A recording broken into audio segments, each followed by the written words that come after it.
Salut tout le monde, c'est Rito, on se retrouve pour le chapitre 1095 de One Piece. Il est juste excellent, légendaire, vraiment l'un des meilleurs chapitres de One Piece. On va avoir beaucoup de choses à dire, beaucoup de révélations sur le flashback de God Valley, mais également des théories. On va parler également de Saturne et de plein de choses parce que vraiment c'est un chapitre de malade mental. En tout cas, n'hésitez pas à défoncer cette barre de like pour me soutenir et surtout pour montrer que vous aimez la vidéo. Et pareil, abonnez-vous si vous aimez One Piece. Ici on en parle toutes les semaines et encore une fois on le dit jamais assez, One Piece c'est la vie. Donc si tu veux me soutenir et soutenir la chaîne, abonne-toi. Bon, alors déjà ça commence sur Saturne. Saturne, rappelez-vous, qui était arrivé dans le dernier chapitre avec une sorte de truc satanique et littéralement comme un démon, et on avait vu sa véritable forme. Mais en plus de ça, on a un aperçu de son pouvoir et franchement c'est juste abusé et ça montre qu'il a un certain level déjà supérieur aux amiraux, mais également peut-être pas loin de Yonko. Enfin, on a un peu de mal à situer puisqu'on l'a pas vraiment vu se battre, mais ce qui est sûr c'est que déjà voilà, tout le monde est en mode ouais, Saturne a été touché et tout, on va aller donc du coup l'aider ou en tout cas se débarrasser des opposants. Sauf qu'en fait Saturne le dit, voilà, il le dit, c'est factuel, il dit silence misérables insectes. Déjà il les considère tous comme des insectes, comme des petites fourmis que tu peux écraser n'importe quand, et il leur dit si je voulais pas me faire poignarder, j'aurais pu très bien l'éviter. Donc oui, il a volontairement pris l'attaque de Bonnet. Voilà, si Bonnet a réussi, c'est uniquement parce qu'il l'a voulu et non pas parce qu'il est nul, tout simplement. En plus de ça, au niveau de son pouvoir, il a carrément, enfin on sait pas trop exactement ce que c'est, est-ce que c'est du haki ou est-ce que c'est bel et bien lié plutôt à un fruit du démon, mais juste par sa présence, il va avoir une sorte d'aura, il va envoyer une sorte d'aura et avec ses yeux, et littéralement bah, ça va les cogner un petit peu à l'instar du gars de la marine qui avait été tué dans le dernier chapitre. Bon, forcément, comme eux ils sont plus forts que le random, ça va pas les tuer, mais directement ils vont prendre un coup à la tête et on voit carrément que Sanji, Franky et tout ne peuvent même pas bouger à cause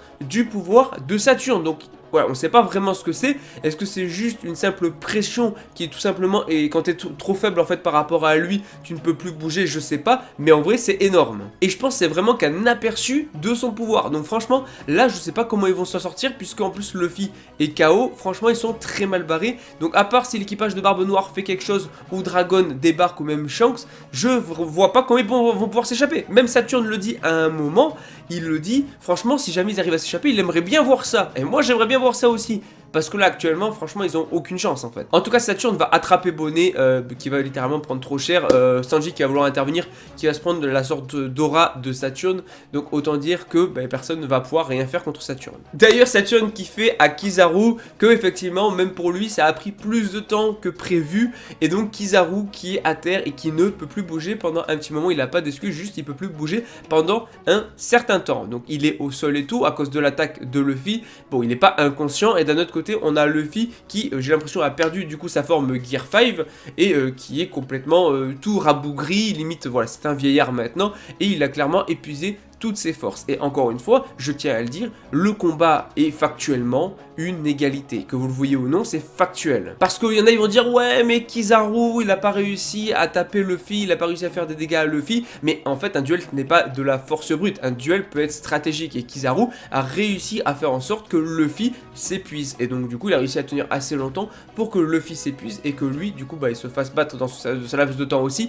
Ce qui crée une égalité. Parce que factuellement, oui, c'est une égalité. Les deux sont KO au sol, voilà, le résultat il est factuel, donc voilà. Après, même si oui, je pense qu'en termes de force brute, Luffy est au-dessus, mais ce n'est pas toujours la force brute, un combat peut être une stratégie aussi. Bref, c'est factuellement une égalité. En tout cas, on va avoir Saturne qui est sur le point d'écraser et de se débarrasser de Luffy. Bon, en même temps, il avait forcément Nika en face de lui, donc enfin il avait Joy Boy, il avait Luffy en face de lui, donc d'un côté il comprend que Kizaru a pu galérer, et on a Franky qui va heureusement réussir à récupérer en étirant son bras Luffy pour éviter qu'il se fasse écraser par Saturne. Et Saturne qui dit qu'effectivement l'équipage de Luffy est fort. Normal, on a l'équipage de Luffy, l'équipage d'un Yonko, l'équipage du futur roi des pirates, on le dit ici, voilà. Et forcément Saturne ne se rend pas encore compte de ça, et il le verra un jour quand Luffy sera roi des pirates, hein, mais c'est pas tout de suite. Et d'ailleurs ça me fume parce que Franky qui rigole justement parce que même les plus hauts dirigeants de ce monde en ont après la tête de Luffy. Voilà, Luffy maintenant il a un niveau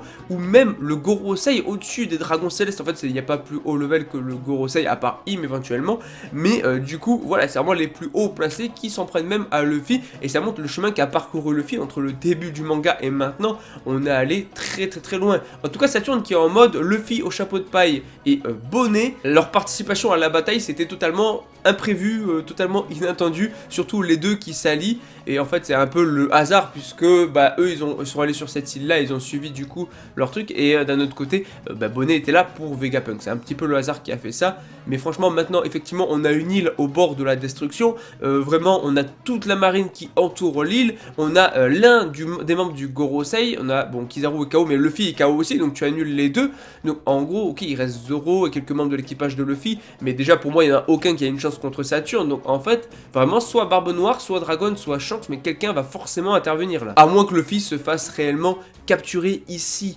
et maintenant, mais on nous parle justement d'un coup du sort, donc en vrai à tout moment, oui il y aura un coup du sort, et la dernière fois qu'il y a eu un coup du sort, c'est quand Baggy a voulu se débarrasser, rappelez-vous, à l'Octone de Luffy, et c'est Dragon qui est intervenu, donc on sait jamais, mais imaginez que Luffy soit capturé, la grande guerre finale, c'est ça, tout le monde qui vient sauver Luffy. Bon, en tout cas, il remercie quand même Saturne, voilà, tu vois, il est honnête un petit peu quand même, parce qu'il remercie Vegapunk pour toute l'aide qu'il a apporté du coup, toute sa contribution en fait à l'armée, et c'est vrai que Vegapunk a énormément apporté au gouvernement, et Saturne il est en mode pourquoi quand on dit quelque chose de ne pas faire quelque chose aux humains ils le font toujours.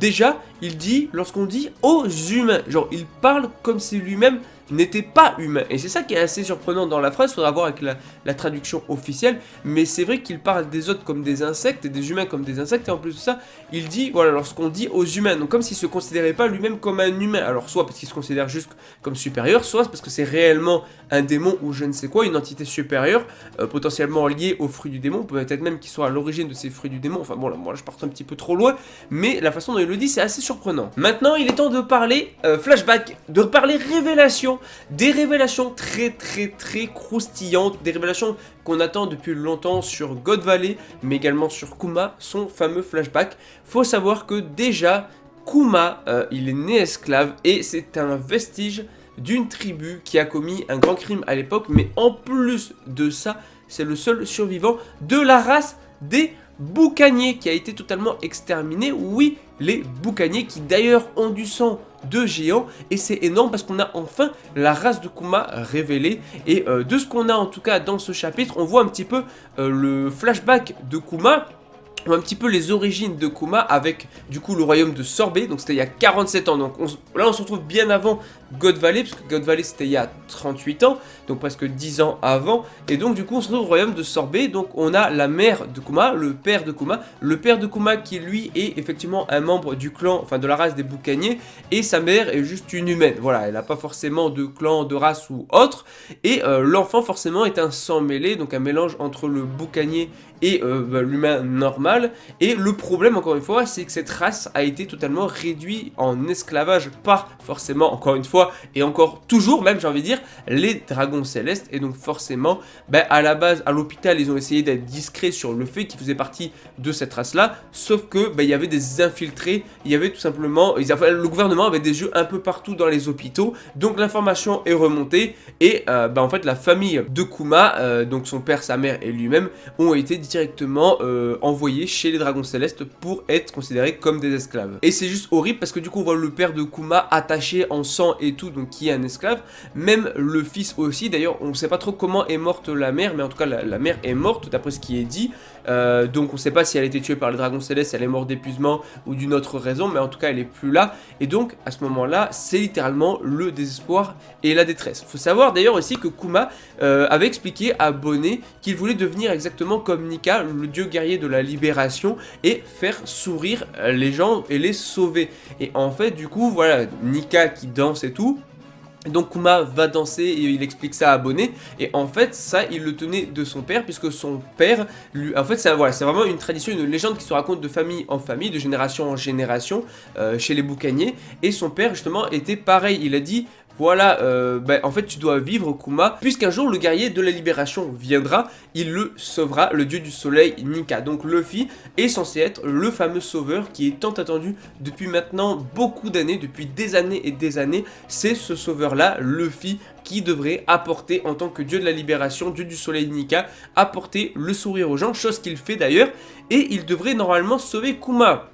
Donc très intéressant, et donc c'est pour ça que Kuma a décidé de vivre. Et en fait, au moment où il va lui expliquer tout ça, son père, il va donc lui expliquer, ouais voilà, ça se transmet de génération en génération. Et il dit même que Nika dansait, et donc vraiment c'est clairement les tambours de la libération qu'on a avec Luffy, qui est Nika forcément, le dieu du soleil, le Nika actuel. Voilà, on sait pas si c'était le même à l'époque, ou si c'est juste quelque chose qui est transmis de génération en génération, on sait pas trop. Mais il commence à du coup à chanter et tout, et bam, une balle dans la tête de la part d'un dragon céleste direct, t'as même pas le temps de comprendre. Kuma, il a été éclaboussé par le sang de son père qui s'est fait tuer par le dragon céleste juste parce qu'il était trop bruyant et qu'il chantait, donc c'est juste horrible. Et franchement, il y a de quoi être traumatisé avec ça, parce que là, vraiment, Kuma, sa mère déjà est morte et son père s'est fait tuer sous ses yeux. Déjà, Kuma a souffert de fou. Maintenant, donc flashback que j'ai d'ailleurs adoré, le flashback était vraiment très très bon. Et ensuite, on va retourner un petit peu sur God Valley il y a 38 ans. Et je pense qu'on aura un petit peu comme la rêverie, où la rêverie, on a eu plusieurs chapitres d'affilée pour montrer comment s'était déroulée la rêverie. Et donc là, en fait, je pense qu'on va avoir la même chose pour God Valley. C'est-à-dire que petit à petit, on va découvrir jusqu'au moment où on va comprendre pourquoi Garp et Roger ont fait une alliance, pourquoi ils ont protégé les dragons célestes alors que c'était vraiment des ordures, et pourquoi Xebec était là-bas aussi. Ça, c'est des questions qu'on peut se poser, et je pense petit à petit, on va avoir le flashback jusqu'à amener à cette réponse-là. Bref, pour revenir sur God Valley, du coup, il y a 38 ans, il y a un tournoi qui était organisé, un tournoi qui est organisé tous les 3 ans, et le tournoi, en fait, ça va servir à éradiquer, littéralement, la population. Et ils choisissent une île au hasard qui n'est pas liée au gouvernement de base, qui n'est pas affiliée au gouvernement mondial. En l'occurrence, ils ont choisi God Valley parce que non seulement ça s'appelle, enfin en français c'est la vallée des dieux, donc ça porte quand même le nom Dieu dans le nom, et en plus de ça, il y a quand même des ressources qui sont assez riches. Donc en gros, ils vont s'emparer de l'île, créer une sorte de chasse à l'homme, une chasse à l'humain sur cette île-là. Et ils vont chasser non seulement les gens qui vivent sur cette île-là, donc c'est juste horrible, et en plus de ça, ils vont y mettre également les esclaves dont ils veulent se débarrasser et tout, et ils vont s'en débarrasser lors de cette éradication. Alors on sait pas s'il y a quelque chose à gagner, mais c'est les dragons célestes qui vont aller directement chasser à la fois les esclaves et les habitants de l'île. C'est vraiment une dinguerie. Le roi en fait de God Valley va essayer d'intervenir pour protéger son peuple et tout, mais il va juste se faire tuer. Et en plus, il va pas se faire tuer par n'importe qui, puisqu'il va se faire tuer par, attention, la masterclass est ici, par Saint Garling Figarland, mais quand il était plus jeune, voilà, c'était quand même il y a 38 ans. Il a pris un petit coup de vieux, mais là il était un peu plus jeune et tout, et mis à part le fait qu'il a toujours sa coupe un petit peu en 2001, mais en vrai de vrai, au niveau du visage, il ressemble pas mal à Shanks, voilà, sa tenue est très stylée, son katana est très stylé, le personnage déjà très jeune avait un style, un flow de zinzin, mais faut noter que ce personnage-là était un dragon céleste, déjà, avant de devenir un chevalier divin, et je pense pas que ce soit un dragon céleste comme les autres, tu vois, parce que les dragons célestes, on en connaît plein qui sont vraiment très nuls, qui savent pas se battre et tout. Là, on a un dragon céleste qui est devenu chevalier divin et qui sait se battre, et qui a tué littéralement le roi sans problème. Et c'est un petit peu le favori, celui qui devrait devenir le champion de ce tournoi. On apprend, déjà on verra s'il y a un lien avec Shanks, normalement il y a de fortes chances qu'il y ait un lien avec Shanks, que Shanks soit son fils, soit son petit frère, soit... Non, peut-être pas son petit frère, mais à la limite son fils ou un truc du genre. En tout cas qu'il soit lié de près ou de loin à ce personnage-là, et même tout simplement à God Valley. Et peut-être même que quand on va voir petit à petit le flashback de God Valley, on va voir Roger trouver le coffre avec Shanks. Mais du coup on peut se poser la question pour Baggy, était-il là lui aussi? Était-il aussi un ancien dragon céleste, Baggy? Fils de dragon céleste? Je ne sais pas. Mais dans tous les cas, ce qui est sûr, c'est que Kuma a réussi à s'échapper. Malheureusement, il a été retrouvé. Et là, on a deux personnages qui apparaissent. C'est très intéressant parce qu'on a Ivankov, déjà Ivankov qui est ici en tant qu'esclave à God Valley, et de souvenir, ça n'avait pas été dit. On ne savait pas que Ivankov était présent lui aussi ici à God Valley à ce moment-là, et que c'est à ce moment-là en fait qu'il a rencontré Kuma. On commence à voir un petit peu toutes les révélations, comprendre les relations entre les personnages et tout. On savait que...